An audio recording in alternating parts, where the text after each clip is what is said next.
Isang mapagpalang araw sa inyo, mga minamahal naming tagapakinig. Kumusta po kayo? Samahan niyo akong muli sa isang panibagong kwentong magbubukas sa ating mga puso at susubok sa ating pananaw tungkol sa pag-ibig at pagsasakripisyo. Sabi nila, ang puso ng isang ina ay isang hiwaga, isang karagatan ng pagmamahal na walang hangganan. Ngunit hanggang saan nga ba ang kayang ibigay ng isang ina para sa kaligtasan ng kanyang anak? Paano kung ang landas na kailangan niyang tahakin ay puno ng lihim at ang kapalit ay ang pagharap sa isang nakaraang matagal na niyang sinubukang kalimutan? Halina't pakinggan natin ang unang kabanata ng kwentong pinamagatang Ang Ating Liwayway. Nanginig ang kamay ni Liwayway habang pinipilit na sagutin ang tawag. Ang bawat pagring ng luma niyang cellphone ay tila isang malakas na dagundong sa kanyang dibdib. Sa kabilang linya, ang boses ng doktor mula sa maliit na klinika sa kanilang probinsya ay walang emosyon. Ngunit ang bawat salita nito ay parang mga bubog na humihiwa sa kanyang puso. May komplikasyon, ginang di makulangan, sabi ng doktor. Hindi na sapat ang mga gamot na ibinibigay natin sa kanya rito. Kailangan na niyang madala sa Maynila, sa isang espesyalista. Kailangan ng masusing pagsusuri. At mangangailangan ito ng malaking halaga. Malaking halaga. Dalawang salita na paulit-ulit na umaling-awngaw sa kanyang isipan. Para sa isang tulad niya na nabubuhay sa paglalabada at kung ano-anong racket, ang malaking halaga ay katumbas ng isang imposibleng pangarap. Nanlamig ang kanyang mga kamay at parang umikot ang kanyang buong paligid. Napahawak siya sa gilid ng mesa upang suportahan ang sarili. Gagawin ko po ang lahat, Dok. Hahanap po ako ng paraan. Hirap niyang sagot, kahit hindi niya alam kung saan magsisimula. Pagkatapos ng tawag, dahan-dahan siyang naglakad patungo sa maliit na silid kung saan mahimbing na natutulog ang kanyang mundo, ang kanyang sisinag, ang kanyang 6 na taong gulang na anak. Pinagmasdan niya ang payapang mukha nito, ang mahahabang pilik mata na nakapatong sa maputlang pisngi, ang munting dibdib na marahang tumataas baba sa bawat paghinga. Sisinag ang kanyang nag-iisang liwanag sa gitna ng kadiliman. At ngayon, ang liwanag na yon ay unti-unting pinagbabantaang maglaho. Lumuhod siya sa tabi ng papag, hinaplos ang malambot na buhok ng anak at isang mainit na luha ang pumatak mula sa kanyang mga mata. Hindi siya papayag. Gagawin ko ang lahat, anak. Bulong niya sa hangin, isang panata na tanging sila lang dalawa ang nakarinig. Kahit anong kapalit, mailigtas ka lang. Sa gitna ng kanyang pagluluksa, isang panibagong tawag ang dumating. Isang hindi pamilyar na numero. Nag-aalangan man, ay sinagot niya ito. Hello, is this Liwayway di Makulangan? Tanong ng isang formal na boses ng babae. Oo po, ako nga po. Tumatawag ako mula sa ahensya. Meron nun kaming isang kliyente na agarang nangangailangan ng isang yaya. Ang kliyente ay si Ginoong Silakbo Almario ng Valle Dorado. Ang sahod ay mataas, sapat para sa lahat ng pangangailangan mo at higit pa. Kailangan ka naming makapanayam sa lalong madaling panahon. Silakbo Almario, Valle Dorado. Ang mga pangalan ay parang galing sa ibang mundo, ngunit ang salitang sapat at mataas na sahod ang siyang bumaon sa kanyang isipan. Ito na ba ang kasagutan sa kanyang mga panalangin? Isang mapanganib na kislap ng pag-asa ang sumilay sa kanyang puso. Kinabukasan, bit-bit ang isang maliit na bag na naglalaman ng iilan niyang damit at lahat ng kanyang tapang, iniwan ni Liwayway si Sinag sa pangangalaga ng kanyang matandang tiyahin.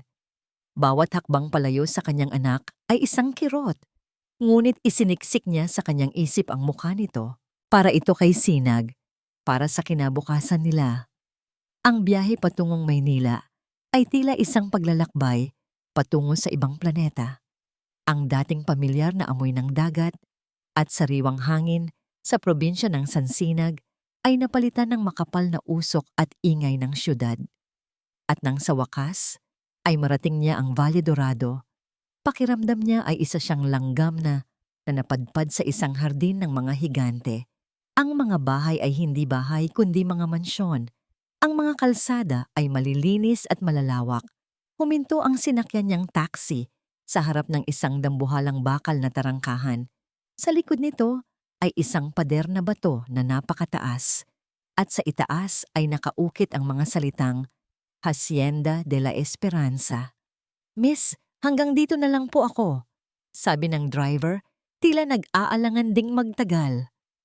Bumaba si Liwayway, nanginginig ang mga tuhod. Inayos niya ang kanyang simpleng bestida at huminga ng malalim bago lumapit sa intercom.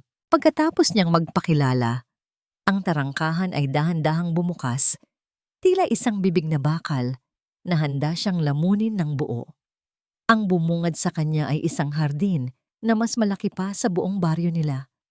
Sa dulo ng mahabang daanan ay nakatayo ang isang mansyon na puti at gawa sa salamin, kumikinang sa ilalim ng sikat ng araw. Ito ay maganda, ngunit walang init. Malaki, ngunit walang buhay. Isang unipormadong gwardiya ang sumalubong sa kanya. Sinuri siya mula ulo hanggang paa na may pagdududa sa mga mata. Dinala siya nito hindi sa grandiyosong pinto sa harapan, kundi sa isang maliit na pinto sa gilid, ang pasukan para sa mga katulong. Dinala siya sa isang maliit at malamig na opisina. Doon, sinabihan siyang umupo at maghintay. Ilang sandali pa, isang malaking flat-screen TV sa dingding ang umilaw at bumungad dito ang mukha ng isang lalaki. Ang mukha ni Silakbo Almario. Mayroon itong matalim na mga mata, isang panga na tila laging nakatiim, at isang aura ng kapangyarihan na kahit sa screen lang ay ramdam na ramdam. Walang melang ngiti, walang anumang bahid ng emosyon. "Liwayway di makulangan," sabi nito. Ang boses ay malalim at direkta. Hindi ito tanong, kundi isang pagkilala. "Opo, sir." Halos pabulong niyang sagot. "May karanasan ka ba sa pag-aalaga ng batang may espesyal na pangangailangan?" "Opo, sir. Ang anak ko po, may karamdaman din siya." Hindi nagbago ang ekspresyon nito. "Anong sakit?" Nagulat si Liwayway sa tanong. "Isang pambihirang kondisyon po sa dugo. Mahina po ang kanyang resistensya." Tumangulang ang lalaki. Tila iniimbak ang impormasyon sa isang folder sa kanyang utak. "Kailangan ng anak kong si Hiraya ng isang taong mapagkakatiwalaan, masigasig, at higit sa lahat, susunod sa lahat ng patakaran ko. Walang tanong-tanong. Naiintindihan mo ba?" "Opo, sir. Naiintindihan ko po." Ang interview ay mabilis at walang personal na katanungan. Tila isa siyang aplikante para sa isang makina, hindi para sa isang taong mag-aalaga sa isang bata. Pagkatapos ng ilang tanong, bigla na lang itong nagsabi, "Tatawagan ka na lang ng aking assistant para sa desisyon," at ang screen ay namatay. Naiwan si Liwayway sa katahimikan, nanginginig, at hindi sigurado kung ano ang mararamdaman. Ang pag-asang dala niya ay unti-unting napapalitan ng takot. Samantala, sa kanyang malawak at madilim na opisina sa itaas ng mansyon, pinatay ni Silakbo Almario ang monitor. Tinitigan niya ang resume ni Liwayway sa kanyang lamesa. Ang litrato ng isang babaeng may simpleng ngiti, ngunit may bakas ng kalungkutan sa mga mata. Ilang sandali siyang hindi gumalaw. Pagkatapos ay kinuha niya ang kanyang telepono at tinawagan ang kanyang personal na katulong. "Siya na ang kunin mo," utos niya. Ang boses ay walang pag-aalinlangan. "Masusunod po, sir." Bago pa man maibaba ng katulong ang tawag, muling nagsalita si Silakbo, at sa pagkakataong ito, ang kanyang boses ay mas mababa at mas mapanganib. "Pero maglagay ka ng isa pang nakatagong kamera sa loob ng kwarto ni Hiraya. Gusto kong makita ang bawat galaw niya." Nasa loob ng kanyang opisina, si Silakbo, ang kanyang santuwaryo. Isang silid na napapalibutan ng salamin sa isang panig, tanaw ang malawak na hardin, ngunit ang atensyon niya ay nasa kabilang panig, isang pader na puno ng mga monitor na nagpapakita ng bawat sulok ng Hacienda de la Esperanza. Ito ang kanyang tore, ang kanyang sentro ng kontrol. Mula rito, nakikita niya ang lahat ng hindi nakikita. Sa isa sa mga screen, pinanood niya ang pagdating ng bagong yaya. Si Liwayway di Makulangan. Nakita niya kung paano ito sinalubong ng kanyang tita Amalia. Kahit walang audio, nababasa niya ang bawat kilos. Ang pagtaas ng kilay ni Amalia, ang pilit ng ngiti nito, habang itinuturo ang mga pasilyo, ang paraan ng paglakad nito na tila ipinapamukha kay Liwayway kung sino ang reyna sa pamamahay na yon. Ito ang kusina. Tila naririnig ni Silakbo ang sinasabi ng kanyang tiyahin para lang sa paghahanda ng pagkain ng mga bata. Ang personal na pagkain ng mga staff ay sa kabilang dulo. Ito ang hangganan ng hardin na maari mong puntahan. Ang lampas doon ay pribado, mga linya, mga hangganan, mga patakaran. Iyon ang mundo ni Amalia. At si Liwayway, sa kanyang simpleng kasuotan at yumuyukong mga balikat, ay tumatango lang sa lahat. Mukha siyang maamo, masyadong maamo. At iyon ang lalong nagpalakas ng pagdududa ni Silakbo. Sa mundong ginagalawan niya, ang mga maamong tupa ay kadalasang mga lobo na nagbabalat kayo. Inilipat niya ang kanyang tingin sa pinakamahalagang monitor, ang kamera sa loob ng silid ni Hiraya. Ang kanyang anak ay nakaupo sa sahig, likod sa pinto, abala sa pag-aayos ng mga laruang bloke. Hindi nito pinansin ang pagpasok ni Amalia at Liwayway. "Hiraya, apo," malambing ngunit may diin na sabi ni Amalia. "This is your new nanny, Yaya Liway. Say hello." Hindi kumibo si Hiraya. Itinuloy lang nito ang paglalaro. Nakita ni Silakbo ang pag-igting ng panga ng kanyang tiyahin. Ngunit bago pa ito makapagsalita, marahan nang lumapit si Liwayway. "Hayaan niyo na po ako, ma'am," mahinang sabi nito. Umismid si Amalia bago tumalikod at lumabas ng silid. Naiwan ang dalawa, si Liwayway at ang batang hindi tumitingin. Umupo si Liwayway sa sahig, ilang talampakan ang layo mula kay Hiraya. Hindi siya nagsalita. Hindi niya ito pinilit. Kumuha lang siya ng ilang blok at nagsimulang bumuo ng sarili niyang munting tore. Nanatiling nakatutok ang mga mata ni Silakbo sa screen, hinihintay ang pagsabog ng inip o ang pilit na pakikipag-usap. Ngunit wala. Tanging katahimikan lang ang namagitan sa dalawa.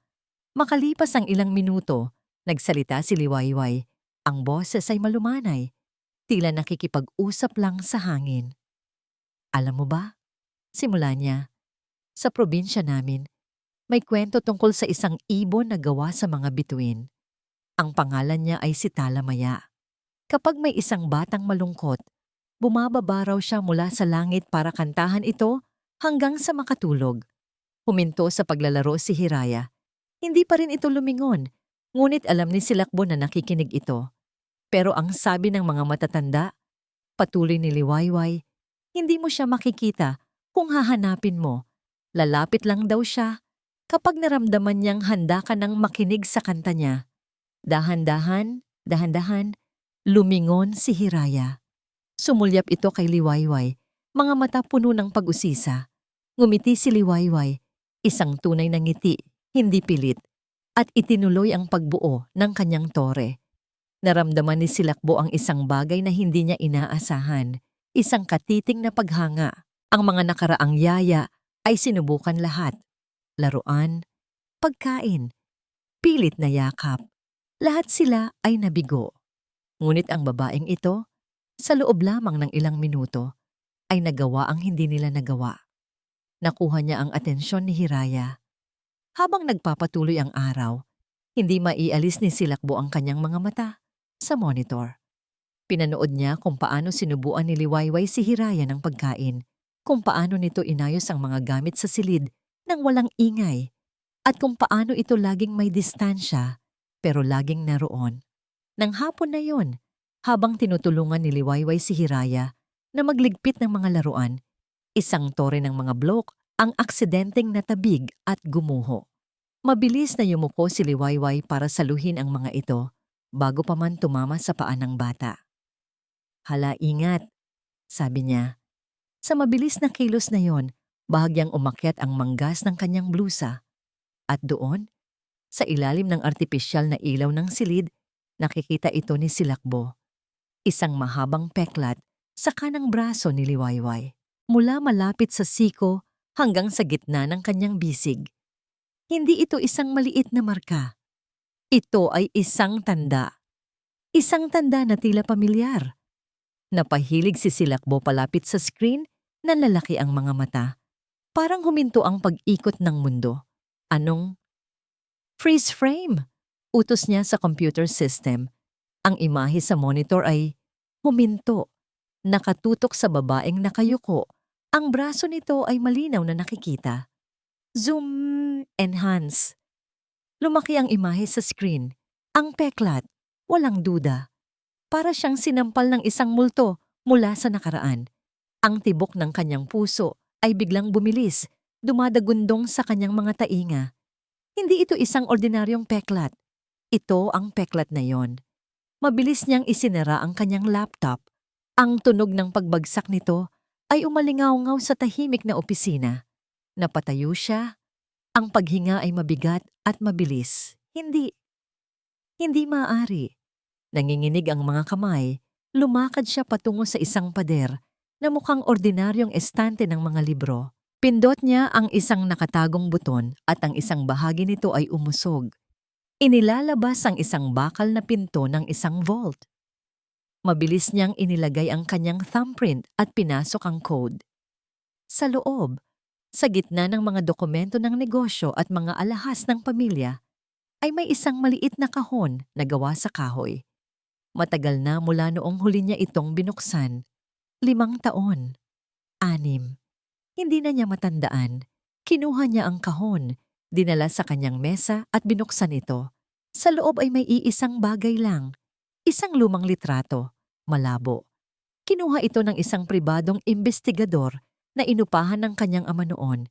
Iyon lang ang tanging patunay na ibinigay sa kanya tungkol sa babaeng nagdala sa kanyang anak. Walang pangalan, walang mukha. Ang litrato ay nakatutok lang sa isang braso. Ang braso ng surrogate mother habang pumipirma ito sa kontrata. At sa braso na yon, malinaw na nakaukit ang isang mahaba, maputlang peklat. Itinabi niya ang litrato sa naka-freeze na imahe sa kanyang laptop niyang parehong-pareho. Ang hangin ay tila naubos sa kanyang mga baga. Ang babaeng nasa silid ng kanyang anak. Ang babaeng simple at mukhang maamo. Bumagsak siya sa kanyang upuan. Ang isip ay gulong-gulo. Kung siya nga iyon, bakit siya narito? Bakit ngayon pa? Ano ang kailangan niya? Isang malamig na takot ang gumapang sa kanyang puso. Mas malamig pa kaysa sa karaniwan niyang pagiging kalkulado. Hindi ito aksidente. Sigurado siya roon. Ang pagdating ng babaeng ito ay hindi nagkataon lamang. At habang nakatitig sa dalawang imahe, ang luma at ang bago, isang pangalan, ang paulit-ulit na tumatakbo sa kanyang isipan. Liwayway di Makulangan. Sino ka ba talaga? Bumulong siya sa katahimikan ng kanyang opisina. Ang mga salita ay puno ng pagdududa at isang bagong sibol na panganib. Hindi maaari. Lumipas ang mga araw sa loob ng Hacienda de la Esperanza na tila mga multo, tahimik, malamig, at walang katiyakan. Nasasanay na si Liwayway sa routine.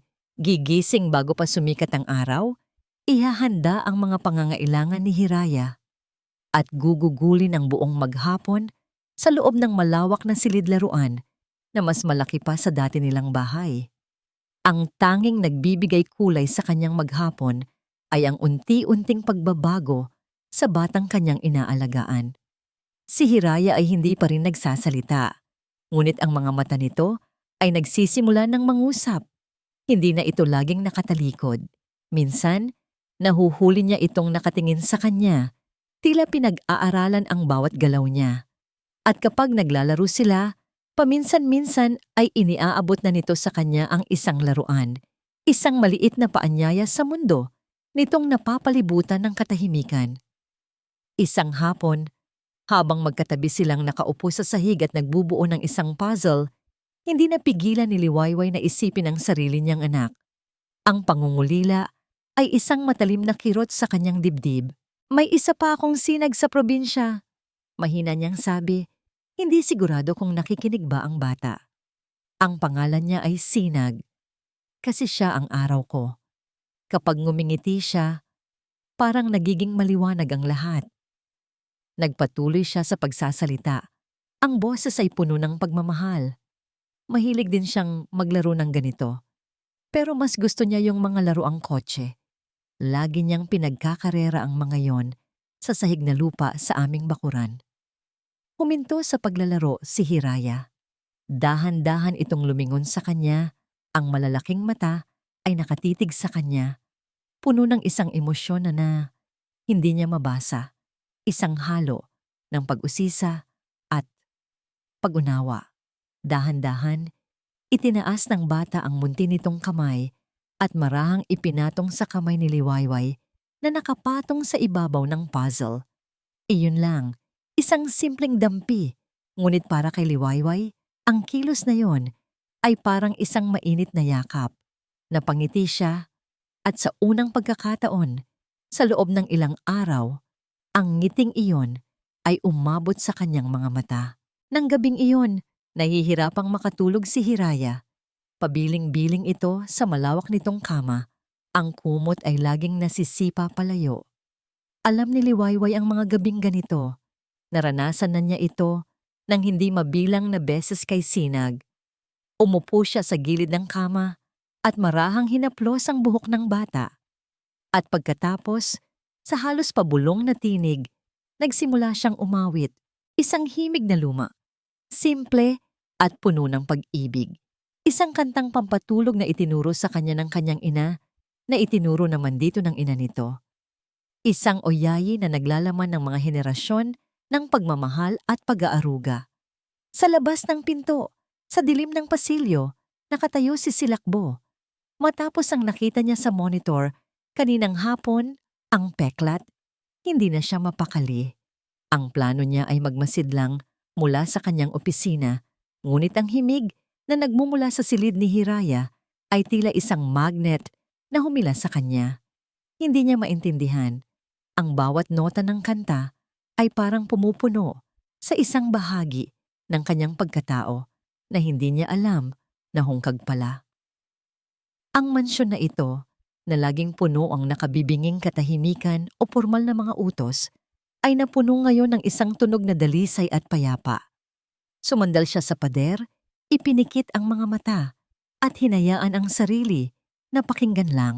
Ang lahat ng kanyang pagdududa, ang lahat ng pader na itinayo niya sa paligid ng kanyang puso, ay tila panandali ang gumuho. Sa loob ng silid, dahan-dahang pumipikit ang mga mata ni Hiraya. Ang balisa nitong paghinga ay naging kalmado at malalim. Dahan-dahang inayos ni Liwayway ang kumot hanggang sa leeg nito at hinalikan ito ng marahan sa noo. Isang kilos na kasing natural ng paghinga para sa isang ina. Nang matiyak niyang mahimbing na ang tulog ng bata, tahimik na siyang lumabas ng silid. Makalipas ang isang oras, hindi pa rin dalawin ng antok si Liwayway. Ang isip niya ay lumilipad pabalik sa sansinag kay Sinag. Bumaba siya patungong kusina upang uminom ng isang basong tubig. Ang buong bahay ay tahimik na. Ang tanging ilaw na bukas ay isang maliit na lamp sa dulo ng counter. Kumuha siya ng baso at nagsali ng tubig mula sa dispenser. Sa kanyang pag-ikot, halos mapatalon siya sa gulat. Nakatayo sa may pintuan ng kusina. Sa ilalim ng dilim, si Silakbo Almario. Sir! Nautal niyang sabi, muntik nang mabitawan ng baso. Gising pa po pala kayo. Lumabas ito mula sa anino. Wala na ang formal nitong business suit. Nakasuot lang ito ng simpleng itim na t-shirt at pajama pants na nagpapakita sa kanya bilang isang ordinaryong tao, hindi isang bilyonaryong mailap. Ngunit ang mga mata nito ay nanatiling matalim at mapanuri. Ang kantang iyon, sabi niya, ang boses ay malalim sa katahimikan ng gabi. Anoong kanta yon? Ah, iyon po ba? Sagot ni Liwayway, medyo naguguluhan sa biglaang tanong. Isa lang po yung lumang oyayi, sir. Kinakanta pa po sa akin ng nanay ko noong bata ako. Naglakad ito palapit. Huminto sa kabilang dulo ng kitchen island. Ang distansya nila ay sapat na para maging magalang. Ngunit sapat na rin para maramdaman ni Liwayway ang bigat ng presensya nito. Mabisa yata, sabi nito. Ang tingin ay nakatuon sa baso sa kanyang kamay. Ngayon ko lang ulit nakitang nakatulog si Hiraya nang ganoon kahimbing. Isang maliit na ngiti ang sumilay sa labi ni Liwayway. Ganon din po si Sinag, ang anak ko. Iyon lang po ang nakakapagpakalma sa kanya kapag hindi siya mapakali. Sa pagbanggit niya sa pangalan ng kanyang anak, nakita niya ang isang bahagyang pagbabago sa ekspresyon ni Silakbo. Isang kislap na hindi niya maintindihan, ngunit nawala rin ito kaagad. Magpahinga ka na, sabi nito. Ang boses ay bumalik sa dati nitong lamig. Maaga ka pa bukas. Tumango lang si Liwayway at mabilis na naglakad paalis. Ang puso ay bahagyang kumakabog. May kakaiba sa paraan ng pagtingin nito sa kanya. Isang halo ng kuryosidad at isang bagay pa na hindi niya matukoy. Mula sa isang madilim na sulok ng pasilyo, nakita lahat ni Amalia Montesillo ang eksena sa kusina. Nakita niya ang paraan ng pag-uusap ng dalawa, ang panandaliang pagbaba ng pader ng kanyang pamangkin, at sa mga mata ng matandang babae, isang malamig at mapanuring apoy ang nag-alab. Kinabukasan, ang lahat ay tila normal. Ngunit ang koneksyon sa pagitan ni Liwayway at Hiraya ay mas naging malalim. Naglalaro sila, nagbabasa ng libro, hanggang sa bigla na lang, habang nag-aayos sila ng mga blok, nanigas si Hiraya. Ang mga mata nito ay tumirik, at ang maliit na katawan ay nagsimulang manginig ng malakas. Hiraya! Sigaw ni Liwayway. Ang takot ay biglang kumalat sa kanyang dibdib, ngunit ang takot ay mabilis na napalitan ng isang pamilyar na kaba. Alam niya kung ano ito. Pangingisay. Lagnat. Tulong. Sigaw niya sa mga kasambahay na napadaan. Tawagin niyo si Sir Silakbo. Tumawag kayo ng doktor. Habang nagkakagulo ang lahat, ang isip ni Liwayway ay naging napakalinaw. Ito ang kanyang sinanay na gawin para kay Sinag. Maingat niyang inihiga si Hiraya sa sahig, inilagay sa recovery position para hindi ito mabulunan. Mabilis niyang inalis ang mga laruan sa paligid nito. Kumuha siya ng basang bimpo mula sa banyo at marahang ipinunas sa noo at leeg ng bata. Andito lang si Yaya, Hiraya. Bulong niya, ang boses ay nanginginig, ngunit puno ng katiyakan. Huwag kang bibitaw, anak. Biglang bumukas ang pinto at pumasok si Silakbo na parang isang bagyo. Ang mukha ay putlang-putla sa takot. Ang una niyang nakita ay ang kanyang anak na nangingisay sa sahig. At ang puso niya ay parang dinurog. Ngunit ang sumunod niyang nakita ang siyang nagpahinto sa kanya. Si Liwayway. Sa gitna ng kaguluhan, habang ang ibang mga katulong ay nagpapanik sa gilid, si Liwayway ay nasa tabi ng kanyang anak, nakaluhod, mahinahon, bawat galaw ay may layunin. Ang kanyang mga kamay ay hindi nanginginig. Ang kanyang boses ay nagbibigay ng kapanatagan sa isang sitwasyong puno ng lagim. Nakita ni Silakbo ang isang babaeng hindi niya inaasahan. Hindi isang simpleng yaya, hindi isang tupa, kundi isang ina na handang gawin ang lahat, na may kaalaman at tapang na nagmumula lamang sa pusong subok na ng ganitong pagsubok. Nakatayo lang siya roon, sa may pintuan, isang bilyonaryong walang magawa, habang ang babaeng pinagdududahan niya ay siyang nagliligtas sa buhay ng kanyang anak. Nakatayo si Silakbo sa labas ng silid ni Hiraya, Nakatanaw sa siwang ng bahagyang nakabukas na pinto. Sa loob, ang personal na doktor ng pamilya ay tinatapos na ang kanyang pagsusuri. Si Hiraya ay mahimbing nang natutulog sa kanyang kama, ang lagnat ay bumaba na, at ang kulay ay unti-unti nang bumabalik sa kanyang mga pisngi. Sa tabi ng kama, tahimik na nakaupo si Liwayway, marahang pinupunasan ng maligamgam na tubig ang braso ng bata. Paglabas ng doktor, kinausap nito si Silakbo sa pasilyo. "Mabuti na lang at mabilis ang naging aksyon ninyo," sabi ng doktor. Ang first aid na ginawa ng yaya niya ay perpekto. It prevented further complications. Kung sino man siya, she knows what she's doing. Tumangulang si Silakbo, ngunit ang mga salita ng doktor ay umalingaw-ngaw sa kanyang isipan. She knows what she's doing. Walang duda roon. Ang imahe ni Liwayway sa gitna ng kaguluhan, ang kanyang kahinahunan, ang kanyang kaalaman, ay nakaukit na sa kanyang alaala. Iyon ay hindi kilos ng isang ordinaryong yaya. Iyon ay kilos ng isang ina. Matapos umalis ng doktor, pumasok si Silakbo sa silid. Napatayo si Liwayway nang makita siya. Ang mga mata ay nagpapakita ng pagod at pag-aalala. "Sir," mahina niyang sabi. Lumapit si Silakbo sa kama, tinitigan ang payapang mukha ng kanyang anak. Sa loob ng ilang sandali, walang nagsalita. Ang tanging maririnig ay ang tahimik na paghinga ni Hiraya. "Salamat," biglang sabi ni Silakbo, hindi tumitingin kay Liwayway. Ang salita ay tila banyaga sa kanyang dila, mabigat at hindi pamilyar. "Salamat sa ginawa mo," nagulat si Liwayway. "Trabaho ko po yun, sir. At anak niyo po siya." Ang huling mga salita ay halos pabulong, ngunit para kay Silakbo, ang mga ito ay may kakaibang bigat. Sa wakas, nilingon niya ito. Tinitigan niya ang babae. Ang pagod sa ilalim ng mga mata nito, ang gusot sa damit nito, ang peklat sa braso nito. Ang babaeng ito ang nagligtas sa kanyang anak. At ang babaeng ito rin, marahil ang ina ng kanyang anak. Ang dalawang katotohanan iyon ay nag-uumpugan sa kanyang isipan. Isang bahagi niya ay gustong magpasalamat ng lubos, gustong magtiwala.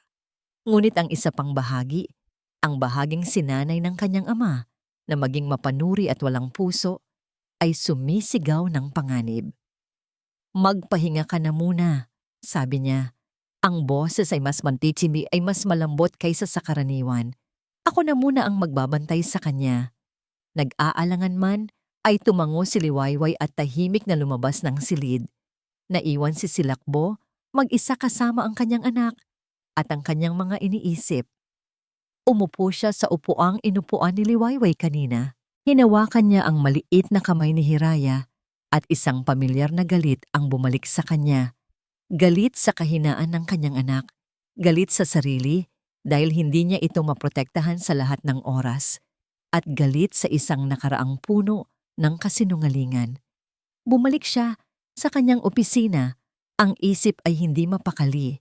Hindi na sapat ang pagmamasid. Kailangan niya ng mga sagot. Kinuha niya ang kanyang telepono at tinawagan ang numero ng isang tao na matagal na niyang hindi kinakausap, ang pinakamagaling na pribadong investigador sa bansa. "Nico," sabi niya nang sagutin ang tawag. "Silakbo Almario ito." "Mr. Almario, isang sorpresa," sagot ng boses sa kabilang linya. "Ano ang maipaglilingkod ko?" "May ipapahanap ako sa iyo. Isang babae, Liwayway di Makulangan, taga-probinsya ng Sansinag." Mabilis niyang idinikta ang lahat ng impormasyong alam niya. Gusto kong malaman ang lahat tungkol sa kanya. Lahat. Pero may isang bagay na pinaka-importante. Huminto siya sandali. "Alamin mo ang lahat tungkol sa anak niya. Sinag di Makulangan, ospital kung saan siya ipinanganak, mga medical records, lahat. At gusto ko ng resulta sa lalong madaling panahon." "Masusunod," sabi ni Nico. Discreet as always. Pagkababa ng telepono, bahagyang gumaan ang pakiramdam ni Silakbo. Ang pagkontrol ay naibalik na sa kanyang mga kamay. Ngunit ang kapayapaang yon ay hindi nagtagal. Kinabukasan, habang nasa kalagitnaan ng isang video conference, isang alerto ang lumabas sa isa sa kanyang mga monitor. Si Tita Amalia niya, papasok sa silid ni Hiraya. Mukhang may dala itong tray ng gamot.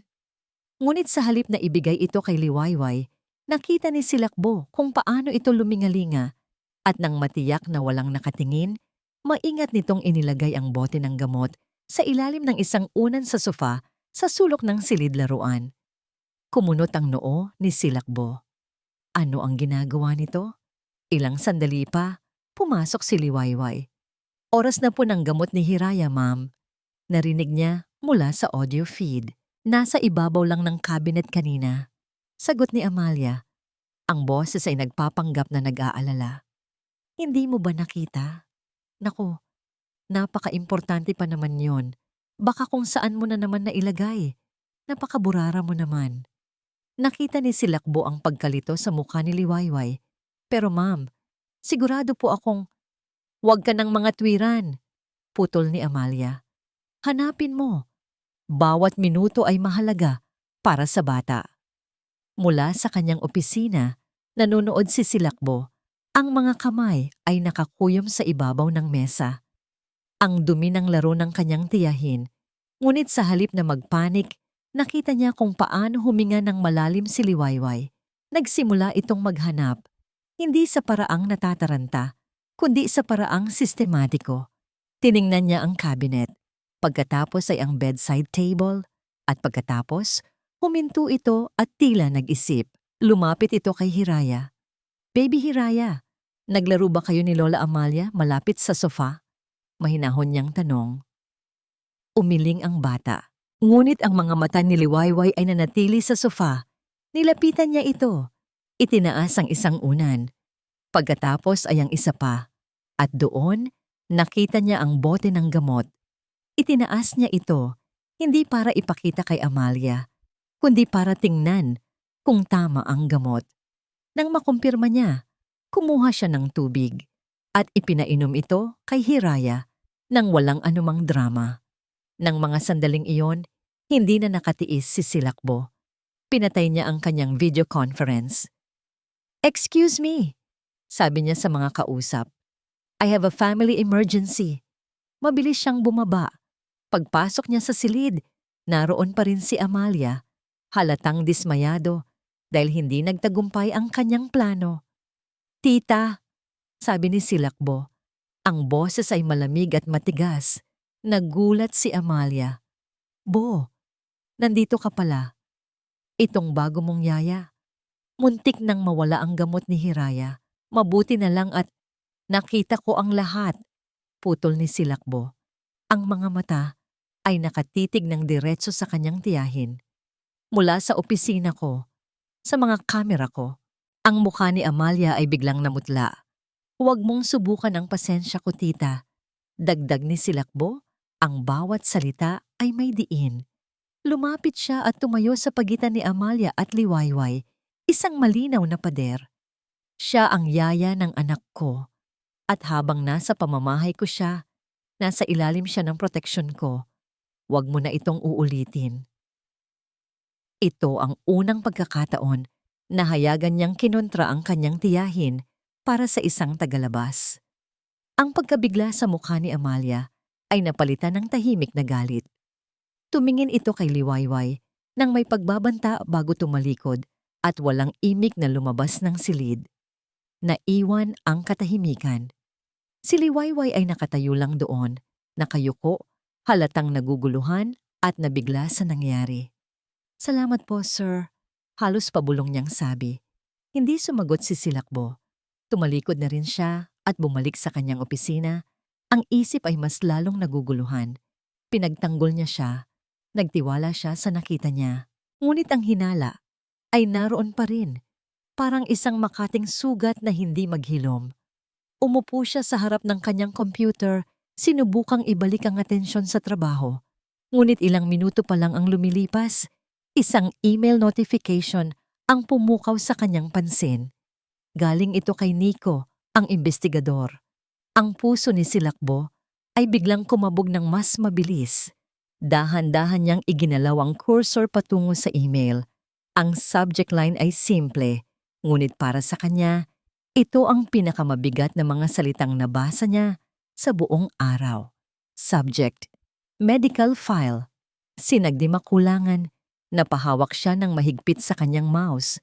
Ang sagot: maaring narito na ang sagot sa lahat ng kanyang tanong. Ngunit kasabay ng pagnanais na malaman ang katotohanan ay ang takot sa kung ano ang maaaring nilalaman nito. Nag-aalangan siya. Ang daliri ay nakatapat sa open button. Nag-aalinlangan kung handa na ba siyang harapin ang katotohanang maaaring magpabago sa lahat. Nasa opisina pa rin si Silakbo. Nakatitig sa screen ng kanyang computer. Ang mga mata ay hindi kumukurap. Ang mga salita sa medical file ni Sinag di Makulangan ay tila mga numerong lumulutang sa hangin. Walang kahulugan sa una, ngunit habang paulit-ulit niyang binabasa, unti-unti itong bumubuo ng isang larawan. Isang larawang imposible, ngunit totoo.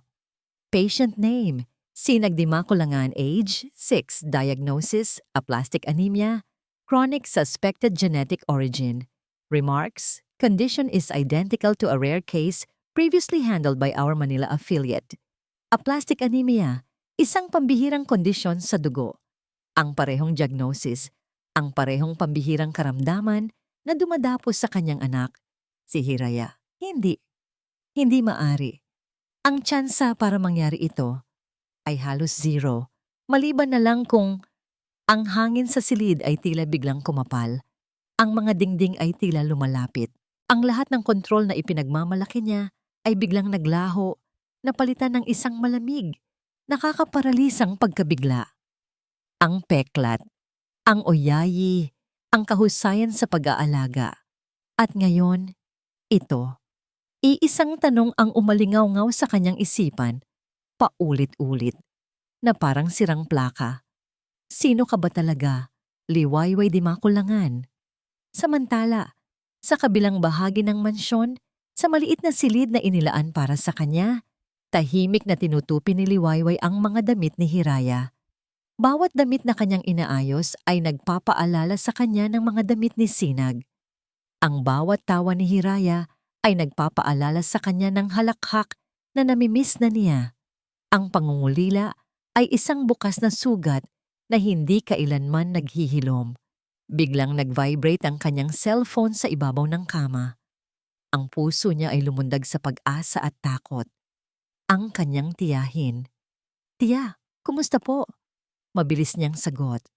Ang boses sa kabilang linya ay basag at puno ng pag-aalala. "Liway, ang anak mo, si Sinag." Nanlamig ang buong katawan ni Liwayway. Ano pong nangyari kay Sinag, tiya? Maayos lang po ba siya? Mataas na naman ang lagnat niya, anak. Humihikbing sabi ng matanda. Mas malala kaysa dati. Ayaw kumain. Palagi na lang siyang nakahiga. Sabi ng doktor sa klinika, kailangan na talaga siyang madala sa ospital sa bayan. Pero, alam mo naman, wala tayong... Huwag po kayong mag-alala, tiya. Putol ni Liwayway, pinipilit na maging matatag kahit ang kanyang mundo ay nagsisimula ng gumuho. Gagawa po ako ng paraan. Kakausapin ko po ang amo ko. Uuwi po ako. Pangako. Pagkababa ng telepono, napaupo siya sa gilid ng kama. Ang mga kamay ay nanginginig. Ang mga luha ay nag-uunahang pumatak sa kanyang mga mata. Sinag. Ang kanyang munting Sinag. Nag-iisa at nanghihina. At wala siya roon. Wala siya sa tabi nito para alagaan ito, para awitan ito, para sabihing magiging maayos ang lahat. Pinunasan niya ang kanyang mga luha. Kailangan niyang maging matapang. Kailangan niyang kumilos. Nag-ipon siya ng lakas ng loob at naglakad patungo sa opisina ni Ginoong Almario. Bihira siyang pumunta roon. Ang lugar na yon ay tila isang sagradong teritoryo. Kumatok siya ng 3 beses sa malaking pintuan na gawa sa kahoy. "Pasok!" Isang malamig na boses ang sumagot mula sa loob. Dahan-dahan niyang binuksan ang pinto.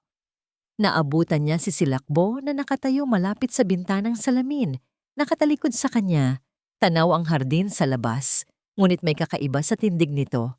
Isang tensyon na ramdam kahit sa hangin. "Sir," simula niya, nanginginig ang boses. "Gusto ko po sanang, hihingi po sana ako ng paumanhin, pero kailangan ko po talagang humingi ng permiso." Hindi ito lumingon. "Para saan?" "Kailangan ko po sanang umuwi sa probinsya. Kahit ilang araw lang po. Nagkasakit po kasi ang anak ko, si Sinag. Kailangan po niya ako." Sa pagbanggit ng pangalan, nakita ni Liwayway ang bahagyang pag-igting ng mga balikat nito. Ngunit nang ito ay humarap, ang mukha nito ay isang blangkong maskara, isang malamig na pader ng yelo. Ang bahagyang kabaitan na nakita niya noong nakaraang araw ay ganap na naglaho. "Hindi maari," sabi nito. Ang boses ay walang anumang emosyon. Natigilan si Liwayway. "Pipo?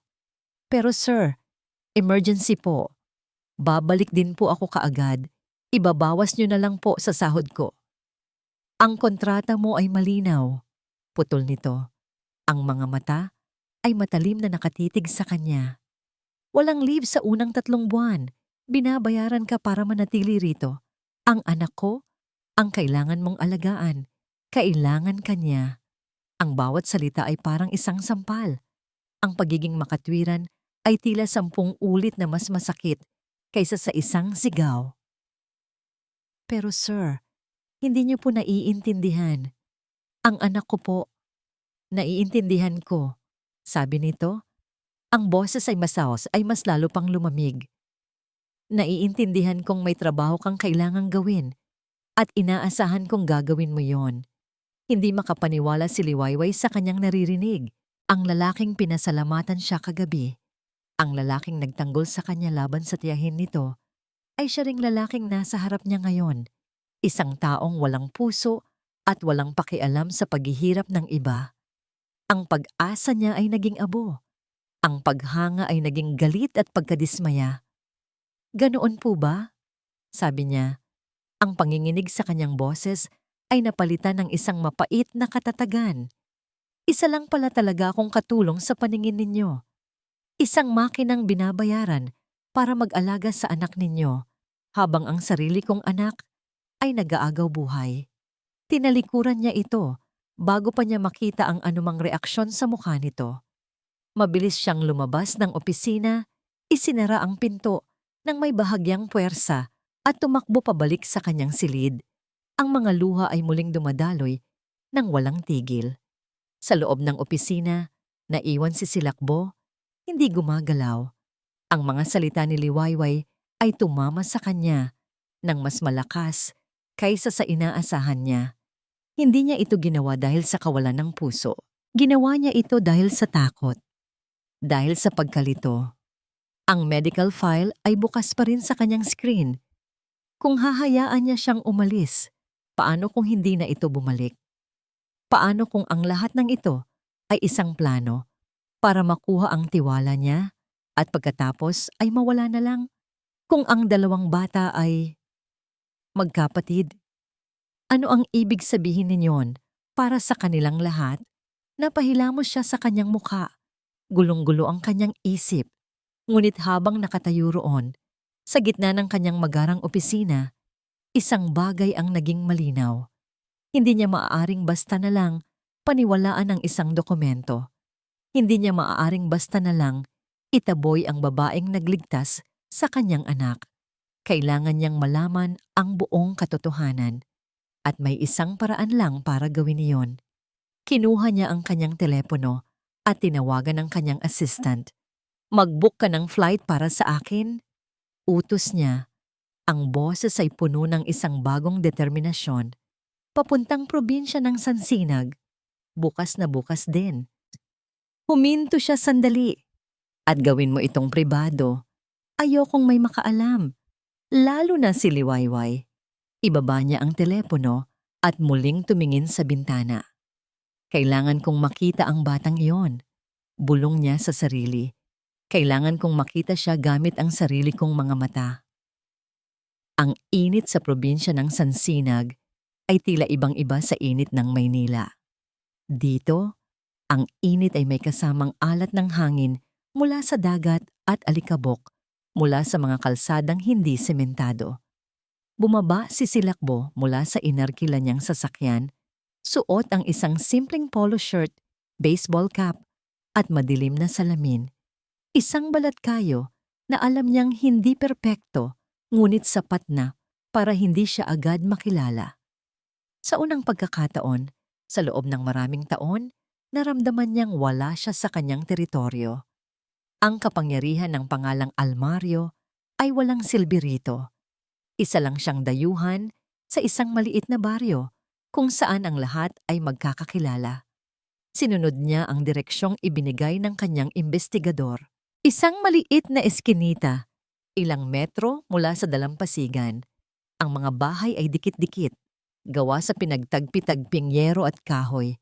Ang hangin ay puno ng amoy ng nilulutong isda at hagalpakan ng mga batang naglalaro sa kalsada. Mula sa di kalayuan, natanaw niya ang bahay, isang maliit na kubo na nakatayo sa dulo ng eskinita, mas maliit pa sa banyo ng kanyang opisina. Dito nakatira ang babaeng nag-aalaga ngayon sa kanyang anak. Dito lumaki ang batang may kaparehong sakit ng kanyang anak. Humanap siya ng isang lugar kung saan maaari siyang magmasid ng hindi napapansin, sa likod ng isang malaking puno ng akasya, sa tapat ng isang maliit na tindahan. Naghintay siya. Ang bawat minuto ay tila isang oras. Ang bawat pagdaan ng tricycle ay nagpapakaba sa kanya. Ano ba ang inaasahan niyang makita? Isang batang kamukha ng nasa litrato sa medical file. Isang pagkakahawig. Pero kahit anong paghahanda ang gawin mo, hindi ka kailanman handa para sa katotohanan. Pagkaraan ng halos kalahating oras na paghihintay, dahan-dahang bumukas ang pinto ng maliit na kubo. Lumabas ang isang matandang babae, ang tiyahin marahil ni Liwayway. At kasunod nito, lumabas ang isang bata. Isang batang lalaki na may maputlang balat at malalaking mata. Dahan-dahang humakbang palabas, tila mabigat ang bawat galaw. Napatigil sa paghinga si Silakbo. Ang baseball cap at salamin ay tila hindi sapat para itago ang pagkabiglang gumuhit sa kanyang mukha. Hindi lang ito pagkakahawig, hindi lang ito kamukha. Ito ay si Hiraya. Ang parehong hugis ng mukha, ang parehong malungkot na mga mata, ang parehong paraan ng pagyuko ng ulo. Para siyang tumitingin sa isang salamin na nagpapakita ng isang bersyon ng kanyang anak na nabuhay sa ibang mundo, sa ibang pagkakataon. Umupo ang bata sa isang maliit na bangkong kahoy sa labas ng bahay, mahinang naglalaro ng ilang takip ng bote. Bawat kilos nito ay sinusundan ng mga mata ni Silakbo. Bawat pagngiti nito sa isang bagay na tanging siya lang ang nakakakita ay parang isang patalim na humihiwa sa kanyang puso. Ang lahat ng piraso ng palaisipan ay biglang nagbagsakan sa tamang lugar. Ang peklat sa braso ni Liwayway, ang lumang oyayi na nagpapakalma kay Hiraya, ang pambihirang sakit na namana sa kanya, aplastic anemia, suspected genetic origin, at ngayon, ang mukhang ito, ang mukha ng katotohanan. Biglang bumalik sa alaala niya ang isang eksena mula 6 na taon na ang nakalipas. Nasa isang pribadong silid siya ng ospital, sa labas ng nursery. Kalalabas lang ng kanyang ama mula sa silid ng doktor. Ang mukha ay seryoso at walang emosyon. "Dad, kumusta sila?" tanong niya noon. Ang boses ay puno ng pag-asa at kaba. Tinitigan siya ng kanyang ama. May komplikasyon. Malakas ang isa. Pero ang isa, hindi niya kinaya. "I'm sorry, son." "Ano? Hindi. Sigurado ba sila?" Tumango ang kanyang ama.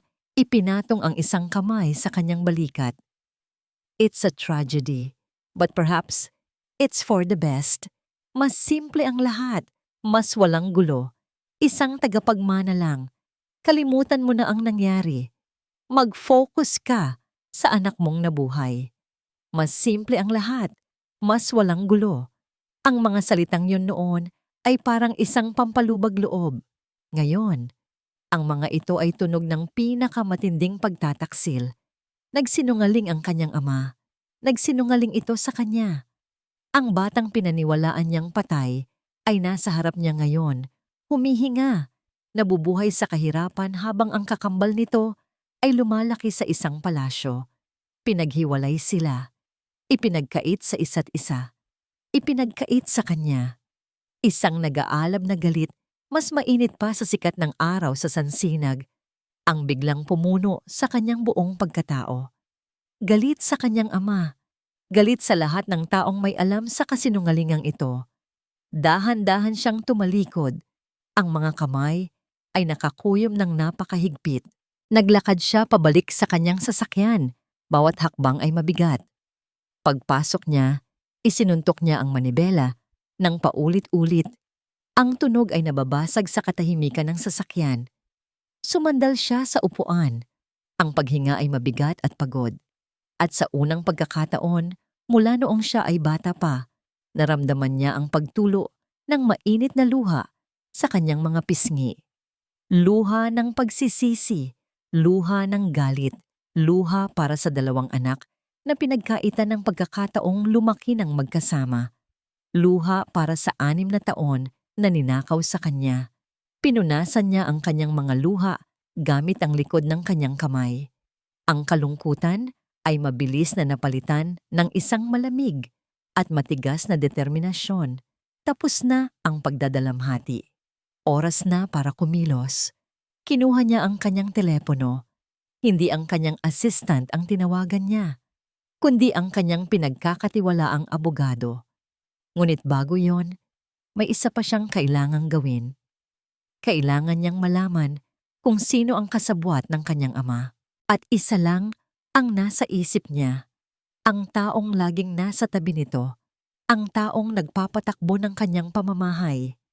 Dinial niya ang numero ng kanyang assistant. "Sir?" Ang boses ni Silakbo ay kalmado na ngayon, ngunit isang uri ng kalma na mas nakakatakot kaysa sa anumang sigaw. "May ipapagawa ako sa'yo," sabi niya. "Imbestigahan mo ang lahat ng financial records ng Tita Amalia ko. Mula 5 taon na ang nakalipas hanggang ngayon. Gusto kong makita ang bawat transaksyon, bawat deposito. At ayokong malaman niya ito. Naiintindihan mo?" "Opo, sir. Masusunod po." "Good," sabi ni Silakbo bago ibaba ang tawag. Itinapon niya ang telepono sa passenger seat. Tumingin siya sa bintana, sa direksyon ng maliit na kubo. Isang panibagong apoy ang nagliliyab sa kanyang mga mata. Hindi na siya ang taong nag-aalinlangan. Ngayon, isa na siyang ama na handang sunugin ang buong mundo para mabuo muli ang kanyang pamilya. At hahanapin niya ang lahat ng may kasalanan. Umpisa pa lang ito. Pagkabalik mula sa opisina ni Silakbo, isinubsob ni Liwayway ang kanyang mukha sa unan. Doon, sa katahimikan ng kanyang maliit na silid, hinayaan niyang bumuhos ang lahat ng luhang kanina pa niya pinipigilan. Galit, pagkadismaya, at higit sa lahat, takot para kay Sinag. Pakiramdam niya ay nakakulong siya sa isang gintong hawla, walang magawa. Nang sumunod na araw, bumalik siya sa kanyang trabaho na may bigat sa dibdib. Nagpanggap siyang normal, pinakain si Hiraya, nakipaglaro dito. Ngunit ang kanyang isip ay nasa malayo. Inaasahan niyang makakasalubong si Ginoong Almario na may parehong lamig sa mga mata. Ngunit hindi ito nagpakita buong araw. Sinabi ng mga kasambahay na may biglaan itong business trip. Mas mabuti na rin siguro, isip ni Liwayway. Ngunit kinagabihan, habang naghahanda siya para matulog, may kumatok sa kanyang pinto. Isang mahinang katok. Nag-aalangan siyang binuksan ito. Inaakalang isa sa mga katulong. Ngunit si Silakbo ang nakatayo roon. Wala na ang blangkong maskara sa mukha nito. Sa halip, napalitan ito ng isang ekspresyon na hindi niya mabasa. Isang halo ng pagod at pagsisisi. May dala itong tray. Sa ibabaw nito ay isang baso ng maligamgam na gatas at isang piraso ng cake. "Hindi ka kumain na ng hapunan kanina," sabi nito. Ang boses ay mas malumanay kaysa dati. Kainin mo ito. Natigilan si Liwayway. Hindi niya alam ang sasabihin. Salamat po, sir. Tanging nasabi niya habang inaabot ang tray. Hindi ito umalis. Sa halip, sumandal ito sa hamba ng pinto. Kumusta? Kumusta ang pamilya mo sa probinsya? Tanong nito. Ang tanong ay parang isang patalim na bumaon sa kanyang puso. Ngunit ang paraan ng pagtanong nito ay iba. May bahid ng tunay na interes. Maayos naman po sila. Pagsisinungaling niya, ayaw nang buksan muli ang sugat. Tumango ito. Tila alam na hindi siya nagsasabi ng totoo. Alam kong naging marahas ako kahapon. Marami lang akong iniisip. Ito na ba ang pinakamalapit na paghingi ng tawad na makukuha niya mula sa isang silakbo almaryo? Ang pagkalito ni Liwayway ay mas lalo pang lumalim. Ano ang nangyari sa lalaking ito sa loob ng isang araw? Kinabukasan, ang pagbabago ay mas lalong naging kapansin-pansin. Nakikita niya itong ngumingiti, isang maliit, halos hindi mahahalata, ngunit totoong nangiti. Habang pinapanood silang naglalaro ni Hiraya. Minsan, sumasali pa ito. Tinuturuan si Hiraya kung paano bumuo ng isang toring mas mataas kaysa sa kanya. Isang gabi, habang mahimbing na ang tulog ni Hiraya, naisipan ni Liwayway na ayusin ang bookshelf sa silid-aralan na katabi ng kwarto ng bata. Hinahanap niya ang isang libro ng mga kwentong pambata na nabanggit ni Hiraya, ngunit ito ay nasa pinakamataas na estante, hindi niya maabot. Kumuha siya ng isang maliit na upuan, ngunit kinapos pa rin. Habang nakatingkayad, bigla siyang nakaramdam ng isang presensya sa kanyang likuran. Isang mainit na katawan. Ako na. Isang malalim na boses ang bumulong malapit sa kanyang tainga. Napapitlag si Liwayway. Sisilakbo. Hindi siya gumalaw habang iniabot nito ang kamay sa ibabaw ng kanyang ulo para kunin ang libro. Ang dibdib nito ay halos dumikit sa kanyang likod. Naamoy niya ang banayad na pabango nito, isang amoy na malinis at panlalaki. Ang puso niya ay biglang nagsimulang tumibok ng napakabilis. Inabot nito sa kanya ang libro. At nang lumingon si Liwayway para magpasalamat, ang kanilang mga mukha ay ilang pulgada na lang ang pagitan. Nakita niya ang sarili sa itim na mga mata nito. Ang hangin sa pagitan nila ay biglang kumapal. Ang oras ay tila bumagal. Dahan-dahan. Dahan-dahan itong yumuko. Ang mga mata ay nakatitig sa kanyang mga labi. Napapikit si Liwayway. Hinihintay ang isang bagay na hindi niya dapat asahan. Isang halik. Ngunit ang halik ay hindi dumating. Isang cellphone ang biglang nag-vibrate mula sa bulsa ni Silakbo. Sinisira ang mahikang namamagitan sa kanila. Mabilis itong umatras. Tila na tauhan. Papasensya na, sabi nito. Umiwas ng tingin at mabilis na sinagot ang tawag bago nagmamadaling umalis. Naiwan si Liwayway na nakatayo roon, nanginginig ang mga tuhod, hawak-hawak ang libro. Isang bahagi niya ay nabitin. Isang bahagi niya ay natakot, at isang bahagi niya ay nagsimulang umasa. Hindi niya alam na mula sa bahagyang nakabukas na pinto, nasaksihan lahat ni Amalia ang eksena. Ang mga mata ng matandang babae ay nanlilisik sa galit. Ang pagbabagong loob ng kanyang pamangkin ay isang banta.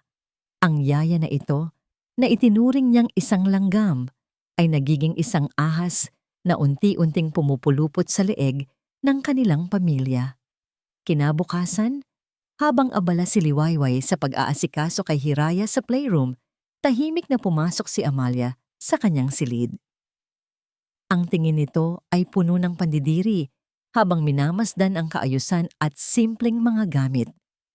Binuksan nito ang aparador, pagkatapos ay ang maliit na bag ni Liwayway na nakasabit sa likod ng pinto. Mula sa kanyang bulsa, kinuha niya ang isang kumikinang na bagay, isang kwintas na diamante, ang paboritong alahas ng yumaong ina ni Silakbo. Walang pag-aalinlangan, inihulog niya ito sa loob ng bag ni Liwayway, sa ilalim ng mga damit nito. Ngumiti siya ng may kasamaan bago lumabas ng silid na parang walang nangyari.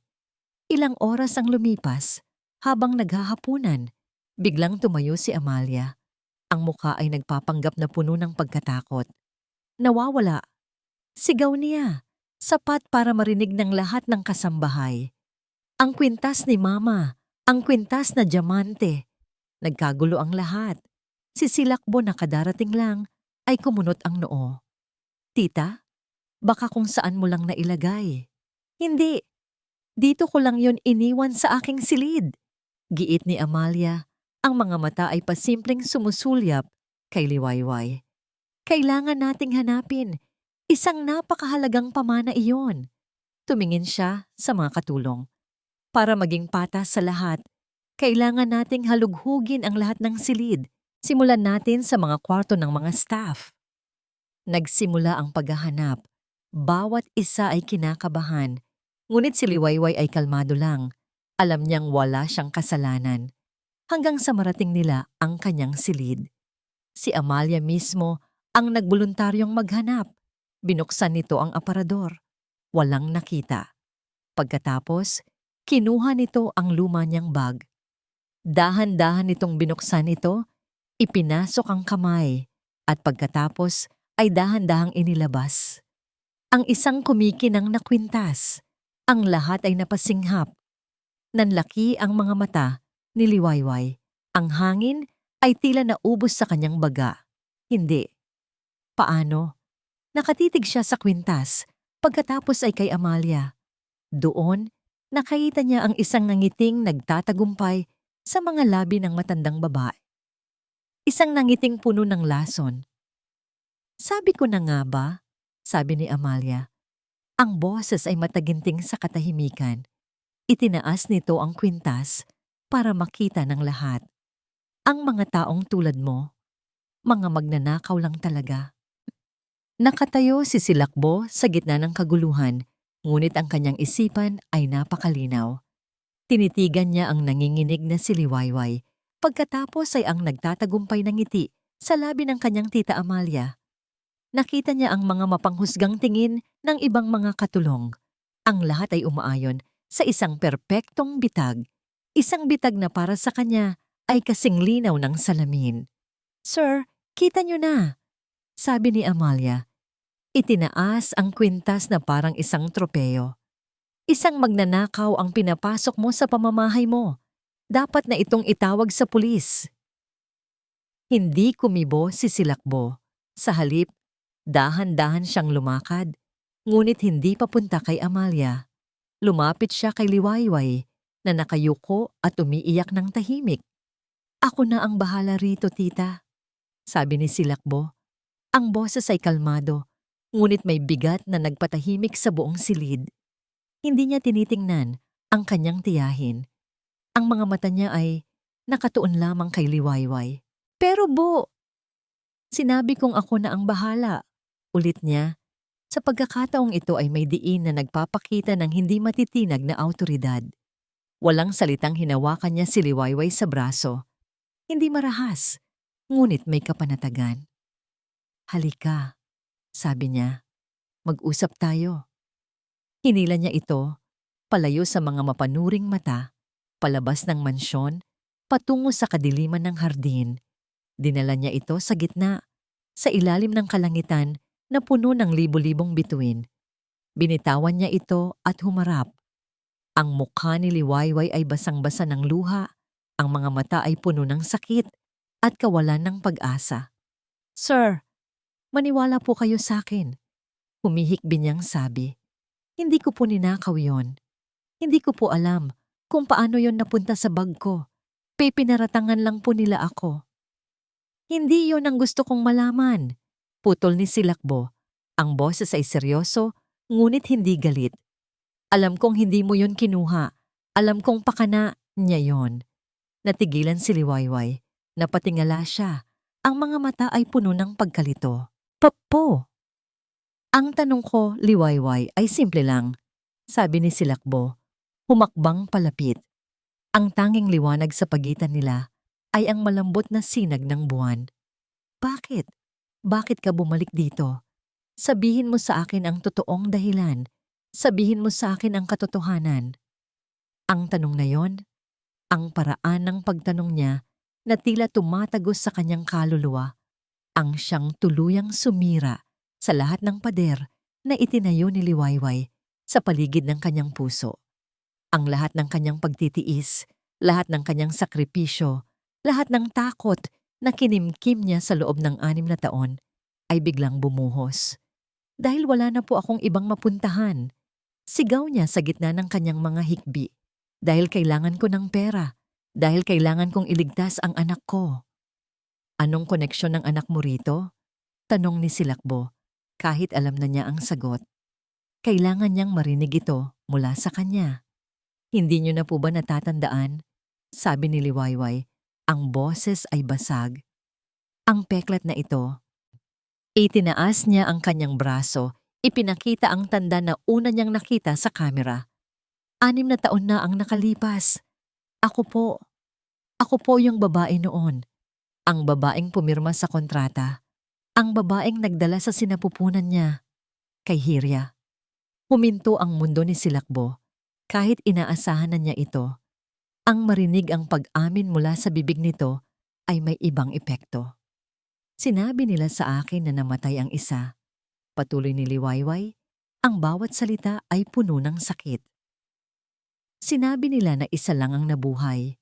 Pinaniwalaan ko sila. Umuwi ako. Sa probinsya dala ang perang ibinayad ninyo at ang durog kong puso. Pinalaki ko ang nag-iisa kong anak. Ang aking sisinag. Napaluhod siya sa damuhan. Hindi na kinaya ng kanyang mga tuhod ang bigat ng kanyang nararamdaman. Pero nagkasakit siya. Ang sakit niya. Pambihira. Walang gamot sa probinsya. Kailangan ng malaking pera. Kaya ako bumalik dito. Hindi para manggulo. Hindi para manloko. Bumalik ako rito para magtrabaho. Para maging yaya ng sarili kong anak. Na hindi ko man lang mayakap. Para lang makalikom ng perang magliligtas sa kapatid niya. Ang huling mga salita ay tila sumaksak sa puso ni Silakbo. Si Sinag. Humihikbi si Liwayway. Ang anak ko. Anak niyo rin po siya. Katahimikan. Tanging ang tunog lang ng mga kuliglig at ang pigil na iyak ni Liwayway ang maririnig. Dahan-dahang lumuhod si Silakbo sa harap niya. Inabot niya ang nanginginig nitong mga balikat. At sa isang kilos na hindi niya inaasahan mula sa sarili, marahan niya itong niyakap. Isinubsob ni Liwayway ang kanyang mukha sa dibdib nito at doon umiyak ng umiyak. Niyakap siya ni Silakbo ng mahigpit, hinahayaan siyang ilabas ang lahat. Hinaplos niya ang buhok nito, isang kilos na puno ng pag-unawa at pagsisisi. Alam ko, bulong niya sa tainga nito, ang boses ay basag din. Napatigil sa pag-iyak si Liwayway, dahan-dahan siyang tumingala. Alam niyo? Tumango si Silakbo. Ang mga mata ay puno ng sakit na katulad ng sa kanya. Nakita ko siya. Pumunta ako sa Sansinag. Nakita ko si Sinag. Hinawakan niya ang mukha nito gamit ang 2 kamay. Patawarin mo ako. Bulong niya. Patawarin mo ako dahil hindi ko alam. Patawarin mo ako dahil wala ako sa tabi ninyo. Sa mga sandaling iyon, sa ilalim ng mga bituin, wala ng amo at katulong. Tanging 2 taong pinag-ugnay at pinaghihiwalay ng tadhana. 2 magulang na nagdadalamhati para sa mga taong ninakaw sa kanila. SFX, tunog ng cellphone na nagva-vibrate, bigla at nakakagambala. Biglang nag-vibrate ang telepono sa bulsa ni Silakbo. Sinisira ang sagradong sandali. Inisip niyang huwag itong pansinin, ngunit tumatawag ang kanyang assistant. Importante ito. Dahan-dahan siyang humiwalay kay Liwayway at sinagot ang tawag. Ang mga mata ay hindi pa rin inaalis sa babaeng nasa harap niya. Sir, sabi ng boses sa kabilang linya, nag-aalala at mabilis. Nakuha ko na po ang mga financial records. May nakita po ako. Isang malaking wire transfer mula sa account ng yumaong ama ninyo papunta sa personal account ni Ginang Amalia Montesillo. Kumunot ang noo ni Silakbo. Kailan? Ang petsa po, sir, ay 2 araw pagkatapos ng isinilang ang mga bata. Nanigas si Silakbo. At may note po sa transaction, sir. Dagdag ng assistant. Nakasulat, for services rendered, final payment. Ang init ng yakap kanina ay biglang napalitan ng isang nakakapasong lamig. Ang pag-unawa sa kanyang mga mata ay napalitan ng isang madilim at mapanganib na apoy. Hindi lang ito utos ng kanyang ama, ang kanyang tiyahin, ang kanyang tita Amalia. Siya ang nagsagawa nito. Pagkatapos ng tawag, nakita ni Liwayway ang pagbabago sa mukha ni Silakbo. Ang kalungkutan at pagsisisi ay napalitan ng isang malamig at nakakatakot na galit. Para siyang isang bulkan na nagbabadyang sumabog. Siya! Bulong ni Silakbo, ang mga kamay ay nakakuyom. Siya ang gumawa nito. Sir, ano pong ibig niyong sabihin? Tanong ni Liwayway. Tumatayo mula sa pagkakaupo sa damuhan. Ngunit bago pa man makasagot si Silakbo, ang katahimikan ng gabi ay binasag ng isang malakas at pamilyar na tunog, ang sirena ng pulis. 2 police car ang huminto sa harap ng malaking tarangkahan ng Hacienda de la Esperanza. Ang mga kumukutitap na ilaw nito na pula at asul ay nagbibigay ng isang nakakatakot na liwanag sa buong paligid. Nagkatinginan sila ni Silakbo, parehong may pagkabigla sa mga mata. Pumasok ka sa loob. Dito ka lang sa likod ko. Utos ni Silakbo. Hinila si Liwayway patalikod niya habang naglalakad sila pabalik sa mansyon. Pagpasok nila sa sala, ang eksena ay parang isang bangungot. 2 pulis ang nakatayo roon, kasama si Amalia. Ang kanyang tiyahin ay hindi na mukhang nagtatagumpay. Sa halip, ang mukha nito ay puno ng pag-aala-alang may halong determinasyon. Anong ibig sabihin nito, tita? Malamig na tanong ni Silakbo. Ang nararapat bo, sagot ni Amalia. Ang boses ay nanginginig sa pinipigilang galit. Tinawagan ko na sila bago pa man kayo magdrama sa labas. Ang isang magnanakaw ay dapat makulong. Alam nating pareho na hindi siya nagnakaw, giit ni Silakbo. May ebidensya tayo, sabi ni Amalia. At pagkatapos, tumingin siya kay Liwayway. Ang mga mata ay nanlilisik. Pero hindi lang iyon ang kasalanan niya. Kumuha si Amalia ng isang brown envelope mula sa ibabaw ng mesa at inabot ito sa mga pulis. Habang nag-iimbestiga kami tungkol sa kanya, may mga natuklasan kami. Mga bagay na mas malala pa sa pagnanakaw. Binuksan ng pulis ang envelope. Ayon sa report na ito, mula sa isang concerned citizen sa probinsya ng Sansinag, sabi ng pulis, binabasa ang dokumento. Ang isang Liwayway di Makulangan ay inirereklamo ng child neglect, pagpapabaya sa kanyang sariling anak. Natigilan si Liwayway. Ang hangin ay tila ninakaw mula sa kanyang mga baga. Ano? Hindi po totoo yan. Mahal na mahal ko po ang anak ko. Talaga ba? Sarkastikong sabi ni Amalia. Iniwan mo ang isang batang may malubhang karamdaman para lang magtrabaho dito. Sino ang nakakaalam kung ano na ang nangyayari sa kanya roon? Naglabas siya ng mga litrato. Mga litratong malabo at halatang kinunan ng patago. Nagpapakita sa bahay nila na magulo, sa batang sisinag na payat at mukhang may sakit. Ito ba ang pagmamahal? Gawa-gawa niyo lang po ang lahat ng yan. Sigaw ni Liwayway. Ang luha ay muling bumabagsak. Nandito ako para sa kanya, para sa gamot niya. Ginang di Makulangan, sabi ng pulis. Ang boses ay formal at walang awa. Kailangan niyo po munang sumama sa amin sa istasyon para sa ilang katanungan, habang ang social services naman ang mag-aasikaso sa sitwasyon ng inyong anak sa probinsya. Social services. Ang mga salitang iyon ang tuluyang pumatay sa natitirang lakas ni Liwayway. Kukunin nila si Sinag. Kukunin nila ang anak niya. Hindi. Wag po. Pagmamakaawan niya. Wag niyo pong kunin ang anak ko. Sandali. Humakbang si Silakbo. Ang boses ay nagbabanta. Ako ang abogado niya. Wala kayong karapatang... Mr. Almario, putol ng isang pulis. May report po kami. Kailangan naming sundin ang protocol. Kung gusto ninyong tumulong, magkita na lang po tayo sa presinto. 2 pulis ang lumapit kay Liwayway. Sa gitna ng kaguluhan, isang maliit na boses ang narinig mula sa hagdanan. Yaya Liway? Si Hiraya, nagising sa ingay. Nakatayo ito sa tuktok ng hagdan, yakap-yakap ang kanyang unan. Ang mga mata ay puno ng takot habang pinapanood ang mga pulis na hawakan ang braso ng kanyang yaya. Hiraya, bumalik ka sa kwarto mo! Sigaw ni Silakbo. Ngunit huli na, nakita ni Hiraya ang lahat. Nakita niya ang pagpipiglas ni Liwayway, ang mga luha nito, at nagsimula itong umiyak. Isang malakas, nakakabasag pusong iyak. Yaya, huwag po. Ang iyak ni Hiraya ang huling bagay na narinig ni Liwayway bago siya tuluyang kinaladkad palabas ng mansyon, palabas sa umuulan na gabi. Sinubukan siyang tulungan ni Silakbo, ngunit hinarangan ito ng mga pulis.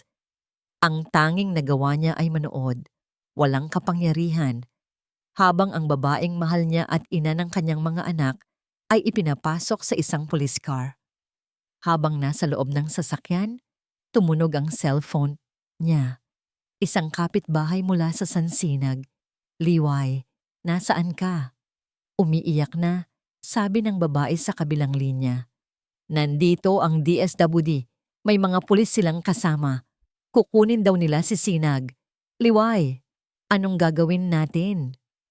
Binitawan ni Liwayway ang telepono. Tumingin siya sa bintana ng police car. Ang mga patak ng ulan ay gumuguhit ng mga linya sa salamin, parang mga rehas ng isang kulungan. Ang mga ilaw ng Hacienda de la Esperanza ay unti-unting lumalayo, hanggang sa maging isang maliit na tuldok na lang sa kadiliman, na wala na ang lahat. Ang kanyang trabaho, ang kanyang kalayaan, ang kanyang dignidad, at ngayon, ang kanyang mga anak. Si Hiraya, naiwan sa mansyon na umiiyak, at si Sinag, malapit nang kunin sa kanya. Ipinikit ni Liwayway ang kanyang mga mata. Sa gitna ng malamig na ulan at ng sirena na umuugong, naramdaman niya ang isang klase ng sakit na mas malala pa sa kamatayan. Isang kabuuang kawalan ng pag-asa. Sinag, Hiraya, mga anak ko. Bulong niya sa hangin, isang panalangin na tanging ang madilim na gabi lang ang nakarinig. Wala na. Tapos na ang lahat. Nang mawala na sa paningin ng police car, naiwan si Silakbo sa gitna ng sala, basang-basa ng ulan. Ang iyak ni Hiraya mula sa itaas ay parang mga karayom na tumutusok sa kanyang dibdib. Tumingin siya sa kanyang tiyahin, si Amalia, na nakatayo roon. Ang mukha ay nagpapakita ng isang mapait na tagumpay. Sa isang iglap, ang lahat ng galit, pagsisisi at sakit na naipon sa loob niya ay nagsama-sama at naging isang bagay, isang malamig at nakakapasong determinasyon. Inayos mo na ba ang lahat? Tanong niya kay Amalia. Ang boses ay sobrang kalmado na naging mas nakakatakot pa ito. Ang nararapat lang, Bo, sagot nito, para sa kapakanan ng pamilya. Hindi siya sumagot. Sa halip kinuha niya ang kanyang telepono. Isang tawag lang ang ginawa niya. Kunin mo ang pinakamagagaling na abogado sa bansa. Utos niya sa kanyang assistant. Ipadala mo sila sa presinto kung nasaan si Liwayway di Makulangan. Ngayon din, gamitin mo lahat ng koneksyon natin, lahat ng pera. Ilabas mo siya. Walang pero-pero. Pagkatapos, tumingin siya kay Amalia. Isang tingin na hindi pa nito nakikita mula sa kanya. Huwag kang aalis dito, tita. May pag-uusapan pa tayo. Walang hinintay na sagot. Mabilis siyang umakyat sa hagdan para patahanin ang kanyang umiiyak na anak. Makalipas ang 2 oras, sa presinto ng pulisya, si Liwayway ay nakaupo sa isang malamig na upuang bakal. Ang isip ay blanko. Handa na siyang tanggapin ang kanyang kapalaran. Ngunit biglang bumukas ang pinto at isang grupo ng mga lalaking naka-Amerikana ang pumasok. Sila ang pinakamagagaling na abogado sa Maynila. Sa loob lamang ng 30 minuto, lahat ng gawa-gawang kaso laban sa kanya, ang pagnanakaw, ang child neglect, ay gumuho na parang isang kastilyong buhangin. Paglabas niya ng presinto, ang ulan ay tumila na. Nakatayo sa labas, nakasandal sa isang itim na kotse, ay sisilakbo. Nang makita siya ni Liwayway, ang unang naramdaman niya ay hindi ginhawa, kundi takot. Sisinag, ang anak ko. Kalma, sabi ni Silakbo. Lumapit at hinawakan ang kanyang mga braso. Nakausap na ng mga tao ko ang DSWD. Pinahinto na natin ang proseso. Ligtas siya. Nasa tiyahin mo pa rin siya. Sa wakas ay nakahinga ng maluwag si Liwayway. Napahawak sa dibdib. Pero hindi pa tayo tapos. Sabi ni Silakbo. Ang mga mata ay nag-aapoy. Oras na para malaman ng lahat ang katotohanan. Pagbalik nila sa Hacienda de la Esperanza, naabutan nila si Amalia sa sala, naglalakad pabalik-balik, halatang hindi mapakali. Nang makita nitong kasama ni Silakbo si Liwayway, nanlaki ang mga mata nito sa gulat at galit. Anong ginagawa ng babaeng yan dito? Sigaw nito. Dapat ay nasa kulungan siya. Umupo ka, tita. Mahinahong utos ni Silakbo. Sa isang senyas niya pumasok ang kanyang personal assistant. Dala-dala ang isang laptop at isang projector. Bo, anong kalokohan ito? Hindi sumagot si Silakbo. Ikinonekta ng kanyang assistant ang laptop sa projector at isang imahe ang lumabas sa puting pader ng sala, isang kopya ng bank statement. Pamilyar ka ba sa transaksyong yan, tita? Tanong ni Silakbo. Nanigas si Amalia. Nakasulat sa screen, malinaw pa sa sikat ng araw, ang isang malaking halaga na inilipat mula sa account ng kanyang yumaong kapatid papunta sa account niya. At ang petsa. 2 araw matapos ipanganak ang kambal. Hindi ko alam ang sinasabi mo. Pagkakaila nito, ngunit ang panginginig sa kanyang boses ay hindi maitatago. Talaga ba? Sabi ni Silakbo. Nag-play siya ng isang audio file, isang boses ng isang matandang babae, ang umalingaw-ngaw sa silid. Opo, si Ginang Amalia po ang nag-utos sa akin, sabi ng boses sa recording. Sabi niya, utos daw po ni Don Almario. Ang isa raw pong bata ay kailangang manatili. Ang isa naman ay kailangang ibigay sa ina nito kasama ang bayad. Sinabihan niya kaming sabihin na namatay ang isa. Ang head nurse sa ospital kung saan sila isinilang. Paliwanag ni Silakbo. Ang boses ay parang yelo. Nahanap siya ng investigador ko. Handa siyang tumestigo. Ang lahat ng kulay ay nawala sa mukha ni Amalia. Napasandal siya sa sofa, tila nawalan ng lakas. Bakit tita? Tanong ni Silakbo. Ang boses ay basag na sa pinaghalong sakit at galit. Bakit mo ginawa iyon? Alam mong anak ko sila. Alam mong pareho ko silang dugo at laman. Bakit mo sila pinaghiwalay? Sa wakas, bumigay si Amalia. Ang kanyang pagmamatigas ay gumuho at napalitan ng mga luhang puno ng hinanakit. Dahil yon, ang tama. Sigaw niya. Utos ng kapatid ko. Ayaw niya ng gulo. Ayaw niya ng mga bastardo na hahabol sa yaman ng mga almaryo. Ginawa ko yon para protektahan ang pamilyang ito. Para protektahan ka. Proteksyon! Tumawang mapait si Silakbo. Tinawag mong proteksyon ang pag-agaw sa kalahati ng buhay ko? Ang pagkakait sa akin sa sarili kong anak? Ang pagpapalaki sa kanya sa hirap habang ang kapatid niya ay nabubuhay sa karangyaan? Lumakad siya palapit. Bawat hakbang ay mabigat. Hindi mo ginawa yon para sa akin. Ginawa mo yon para sa pera. Para sa kapangyarihan mo sa pamamahay na ito. Nakatitig lang si Amalia. Walang masabi. Tapos na tayo, tita. Sabi ni Silakbo. Ang bawat salita ay pinal. Simula ngayon, hindi ka na parte ng pamilyang ito. Hindi ka na kailanman lalapit sa akin.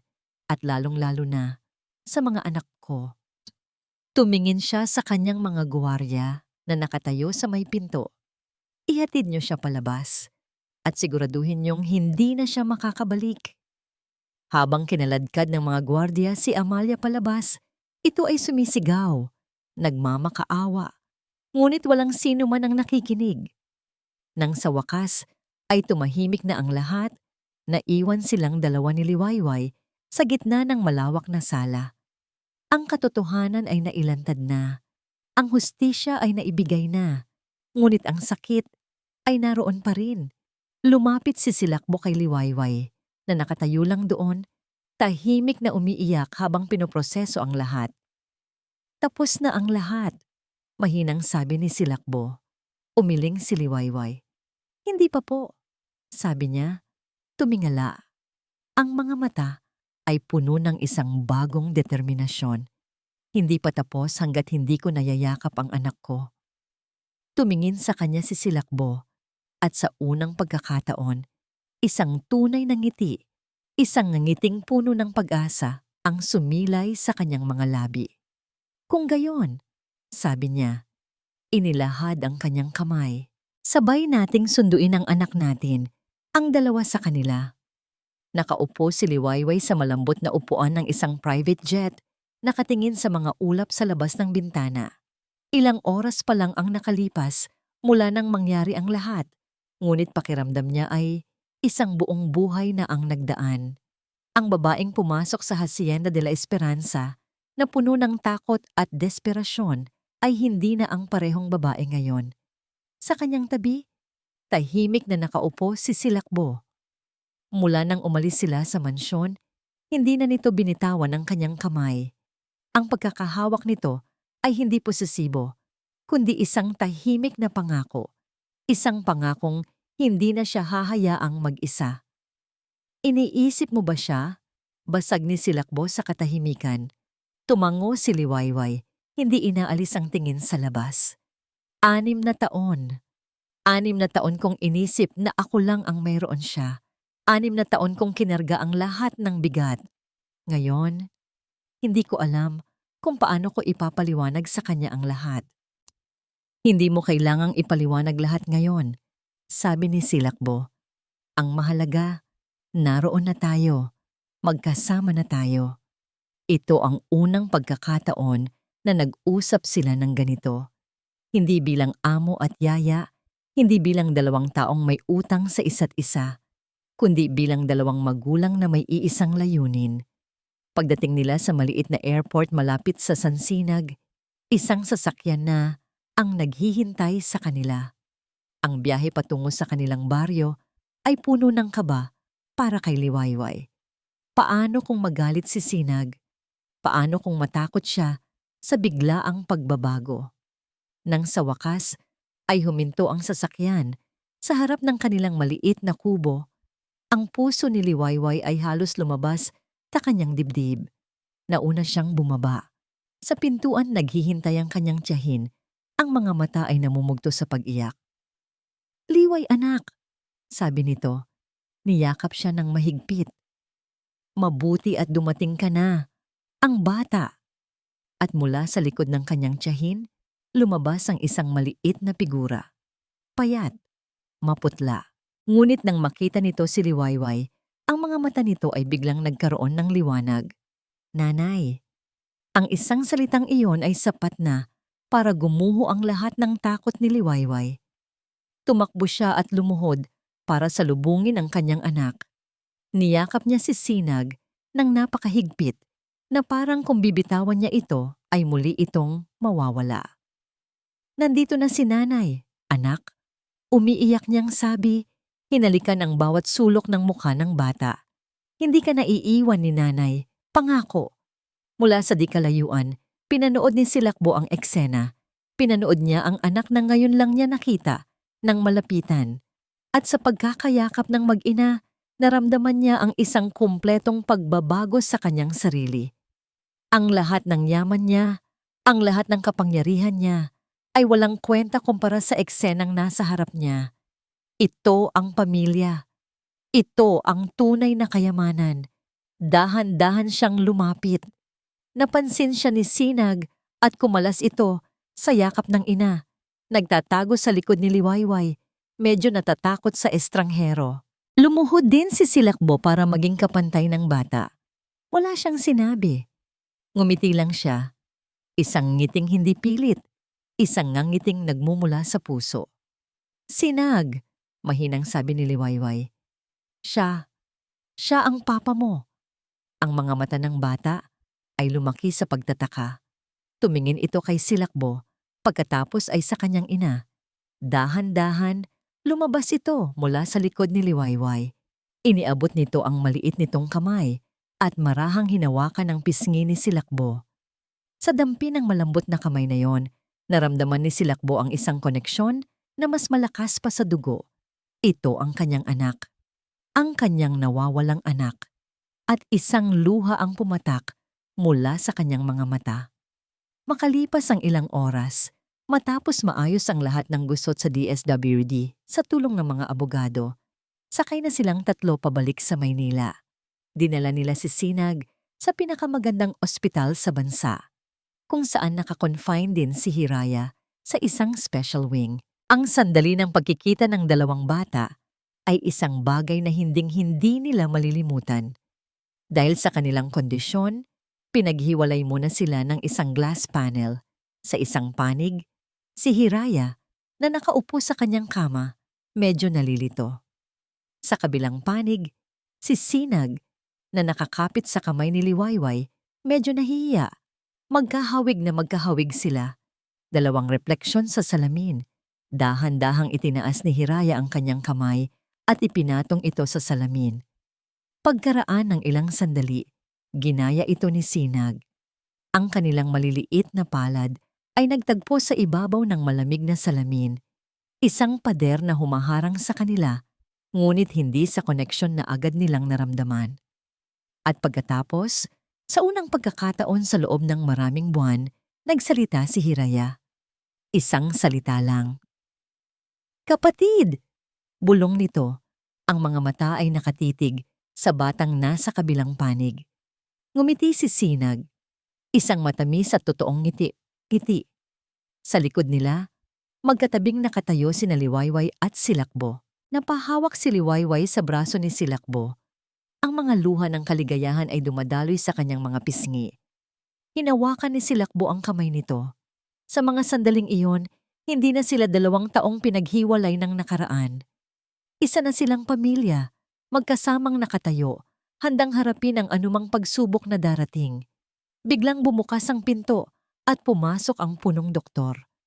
Ang mukha nito ay seryoso, ngunit may bahid ng pag-asa. "Mr. Almario, Ginang di Makulangan," sabi nito. "Mayroon tayong pag-uusapan. May isang bagong treatment, isang bone marrow transplant. Ito ay delikado at napakamahal.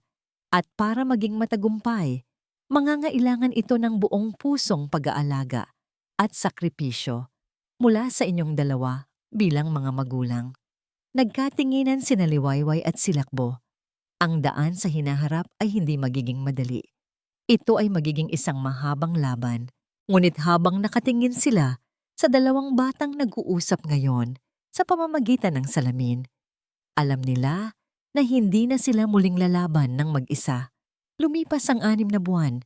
Ang dating malamig at tahimik na Hacienda de la Esperanza ay isa ng tunay na tahanan. Ang mga pasilyo na dati ay puno ng nakabibinging katahimikan ay puno na ngayon ng tunog ng habulan at halakhakan. Nakatayo si Liwayway sa may bintana ng kusina. Pinapanood ang 2 magkapatid na naglalaro sa hardin. Ang buhok ni Hiraya at Sinag ay nagsisimula nang tumubo muli. Isang malambot na patunay ng kanilang matagumpay na bone marrow transplant. Hindi naging madali ang proseso. May mga gabing puno ng takot at pag-aalala. Mga araw na halos sumuko na sila sa pagod. Ngunit sa bawat pagsubok, naroon sila para sa isa't isa. "Sinong taya?" Sigaw ni Sinag. Ang boses ay mas malakas na ngayon, puno ng buhay. Siya na laging mahina, ang siyang mas makulit sa 2. "Ikaw!" sagot ni Hiraya. Tumatawa habang tumatakbo palayo sa kanyang kakambal. Ang dating tahimik na bata ay natuto ng ipahayag ang kanyang sarili, hindi lang sa salita, kundi sa bawat ngiti at tawa. Isang mainit na pakiramdam ang bumalot sa puso ni Liwayway. Ito ang pangarap na hindi niya kailanman inakalang posible. Lumapit si Silakbo sa likod ni Liwayway at marahan siyang niyakap mula sa likuran.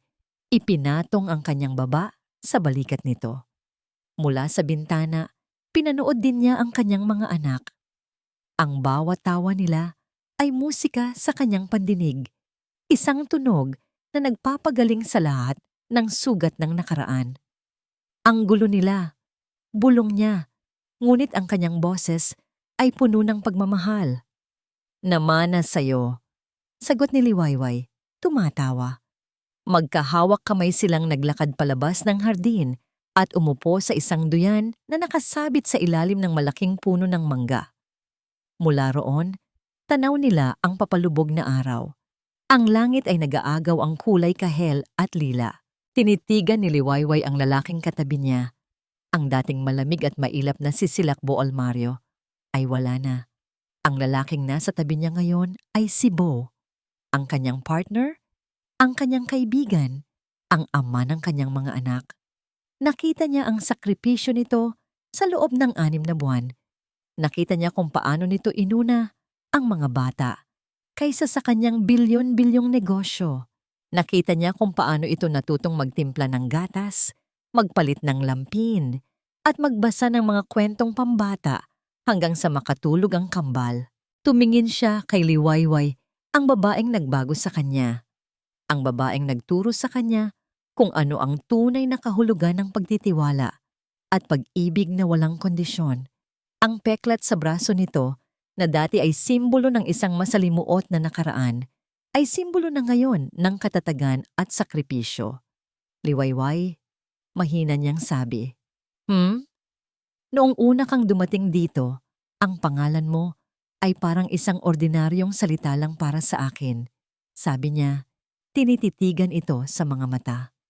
Pero ngayon naiintindihan ko na. Hinawakan niya ang kamay nito at marahang hinalikan. Ikaw ang Liwayway ko, sabi niya. Ikaw ang liwayway naming lahat.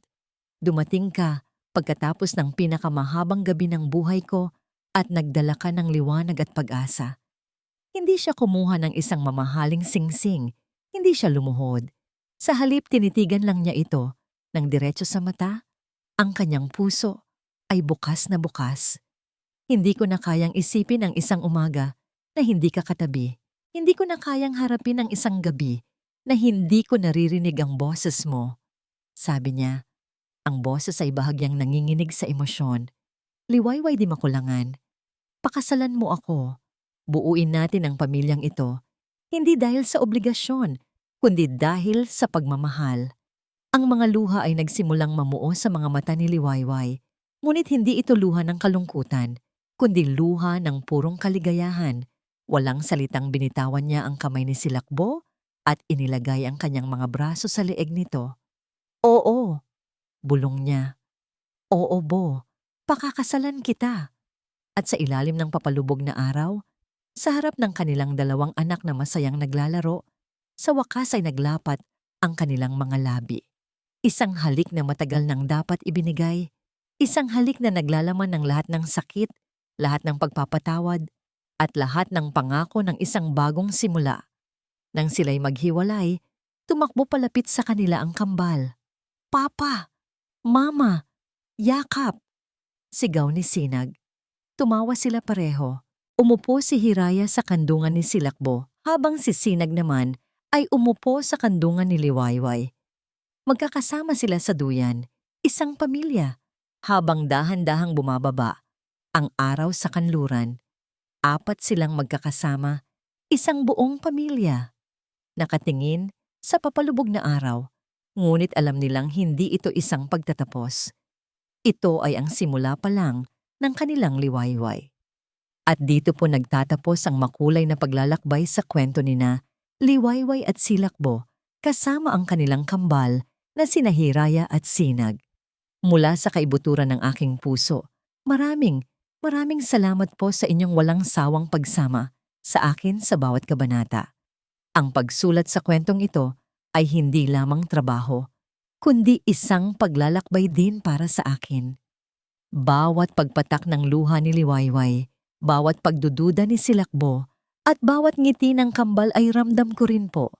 At sana'y naipadama ko rin iyon sa inyo, sa bawat salitang aking isinulat. Nais kong iwan sa inyo ang isang munting paalala na ang tunay na pag-ibig ay hindi sumusuko, na ang pagpapatawad ang siyang tunay na susi sa kalayaan ng puso. At higit sa lahat, na kahit sa pinakamadilim na gabi, laging may sisikat na isang panibagong liwayway. Ngayon, nais ko namang marinig ang inyong boses. Ano ang pinakapaborito ninyong eksena? Aling karakter ang pinakatumatak sa inyong puso? Ibahagi niyo po ang inyong mga saloobin sa comment section sa ibaba. Bawat salita mula sa inyo ay isang inspirasyon at nagsisilbing ilaw sa aking pagsusulat. Hanggang sa muli nating pagkikita sa susunod na kwento. Manatili po kayong ligtas, puno ng pag-ibig at pag-asa.